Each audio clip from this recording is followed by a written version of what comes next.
Welcome to Water Play Learning. Today, we're going to have fun with water and discover new things together. Look at how the water moves. Splash, swirl, and flow. Can you see the little waves? Let's try pouring water from one cup to another. Wow! Did you see how the water changes shape? That's called liquid. It can flow, drip, and fill up any container. Water play also helps us practice important skills.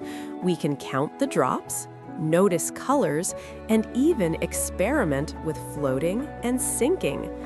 Look, some things float and some things sink. Why do you think that happens? That's science, and you are a little scientist. Water play is also great for our hands and fingers.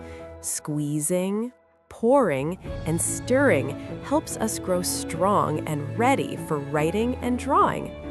Most of all, water play is about having fun and using our imagination. You can make rivers, oceans, or even pretend to be a fish swimming in the water. So grab your cups, your toys, and your curiosity, and let's dive into the wonderful world of water play learning.